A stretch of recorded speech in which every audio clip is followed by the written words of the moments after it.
Perkenalkan, nama saya Mas Doarnya Sipuan dengan NIM 2407149.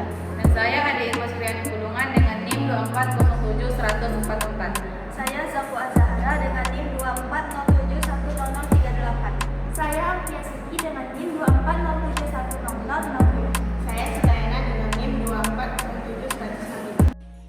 Model pembelajaran PBL atau Problem Based Learning adalah model pembelajaran yang menggunakan masalah sebagai titik awal pembelajaran, di mana siswa dihadapkan pada suatu masalah yang relevan dan juga menarik, kemudian mereka bekerja sama untuk memecahkan masalah tersebut. Dalam PBL ini juga memiliki hubungan yang kuat dengan teori belajar konstruktivisme yang dikembangkan oleh Lev Vygotsky dan juga Brunner, yang menyatakan bahwa pengetahuan bukanlah sesuatu yang dapat diterima secara pasif, melainkan harus dibangun secara aktif oleh individu. Dalam PBL ini juga, siswa membangun pengetahuan mereka sendiri melalui pengalaman dan juga interaksi dengan lingkungan, sehingga meningkatkan kemampuan berpikir kritis, kreatif, dan juga kemampuan pemecahan masalah. Akan menjelaskan tentang sintaks-sintaks pembelajaran problem-based learning. Yang pertama, memberikan orientasi masalah kepada siswa dengan menjelaskan tujuan pembelajaran serta bahan dan alat yang diperlukan untuk menyelesaikan masalah. Yang kedua, membantu mendefinisikan masalah dan mengorganisasikan siswa dalam belajar menyelesaikan masalah. Yang ketiga, guru mendorong peserta didik untuk mencari informasi yang sesuai dan mencari penjelasan pemecahan masalahnya. Yang keempat, mendukung siswa untuk mengembangkan dan menyajikan hasil karya. Dan yang terakhir, guru membantu siswa melakukan refleksi terhadap hasil penyelidikannya dan proses pembelajaran yang telah dilakukan. Yang pertama itu ada pendahuluan atau persepsi motivasi. Contohnya itu seperti guru memberi atau menyapa siswa dan memberi contoh situasi nyata.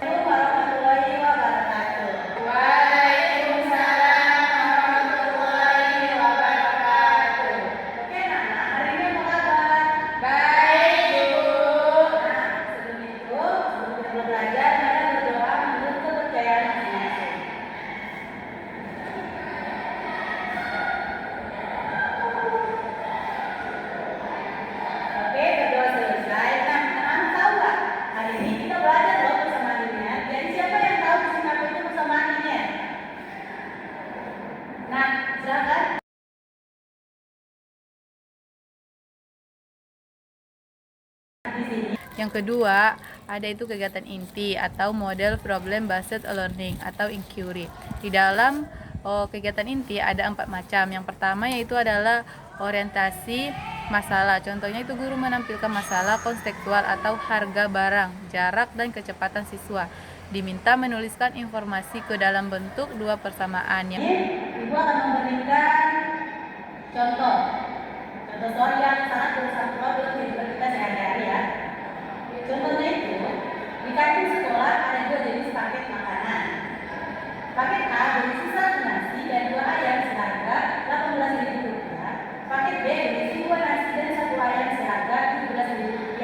Jadi pertanyaannya, berapakah harga 1 porsi nasi dan 1 potong ayam? Siapa yang bisa jawab? Boleh berjalan. Penyelesaian masalah. Siswa mencoba menyelesaikan VLDP menggunakan metode yang mereka pilih. Guru membimbing kelompok yang mengalami kesulitan. Siapa yang jawab? Saya, Bu. Nah, silakan. Jadi 1 porsi nasi itu 5.000, 1 potong ayam 6.000. Oh, betul sekali. Ada pendapat lain? Betul ya. Betul ya, teman-teman itu 1 porsi ayam itu 5.000, sedangkan 1 porsi nasi itu 6.000. Nah, jadi itu adalah persoalan nyata di dalam kehidupan kita sehari-hari. Jadi anak-anak itu harus tahu berapa sih harga 1 porsi ayam secara terpisah dan secara terpisah. Nah, itu kan dia cuma jawab begitu. Kan itu kan bingung bagaimana sih dicari tahunya. Nah, itu harus kita cari tahu secara berkelompok. Pengorganisasian dan diskusi siswa dibagi kelompok 2-4 orang. Setiap kelompok diminta menuliskan variabel yang digunakan untuk persamaan linear 2 variabel. Jadi anak-anak silakan berkelompok sebanyak 2 orang 1 kelompok.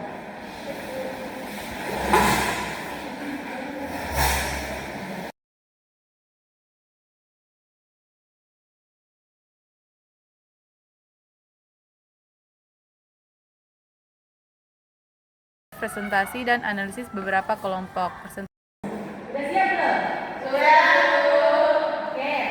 Jadi sebelum saya tunjuk, siapa yang ingin mempresentasikan hasil diskusinya? Ayo. Oke, silakan.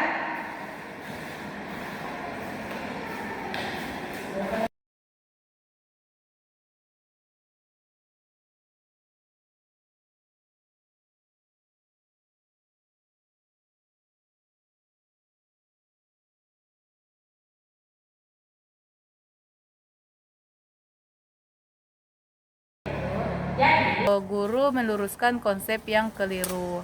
di sini ini meluruskan ya, tadi ada kita belum menjawab soal. Dia cuma jelasin, di sini dijelaskan. Nah, jadi betul, satu porsi nasi itu dengan harga 6.000, sedangkan satu porsi ayam itu 5.000. Nah, caranya itu bisa menggunakan 3 cara. Bisa eliminasi itu dengan cara menghilangkan angka ataupun kata. Substitusi itu dengan cara memasukkan angka yang sudah kita ketahui dari sebelumnya. Nah, yang ketiga ada grafi. Grafi ini mungkin familiar ya bagi anak-anak. Nah, jadi dalam pembelajaran kali ini kita sudah berhasil menyelesaikan persamaan itu dengan menyangkutkan ke dalam kehidupan kita sehari-hari. Semoga apa yang kita pelajari hari ini dapat bermanfaat bagi kita semua. Jadi sekian yang dapat saya sampaikan. Semoga kita bertemu di pelajaran berikutnya. Assalamualaikum warahmatullahi wabarakatuh. Melalui proyek pembelajaran berbasis masalah atau PBL ini, peserta didik tidak hanya sekedar menghitung persamaan linear 2 variabel saja, tetapi juga belajar mengaplikasikan konsep matematika dalam konteks nyata. Pembelajaran menjadi lebih bermakna karena mereka secara aktif menemukan solusi, bukan hanya menerima informasi. Tantangan terbesar adalah merancang masalah yang tepat, namun keberhasilannya terlihat dari antusiasme dan kolaborasi siswa dalam kelompok. Kami berharap presentasi ini telah menyalakan api keingetahuan Anda tentang potensi PBL. Mari bersama-sama menciptakan lingkungan belajar yang menantang dan relevan bagi generasi mendatang. Sekian video pembelajaran dari kelompok kami. Semoga bermanfaat dan menambah wawasan bagi teman-teman sekalian. Assalamualaikum warahmatullahi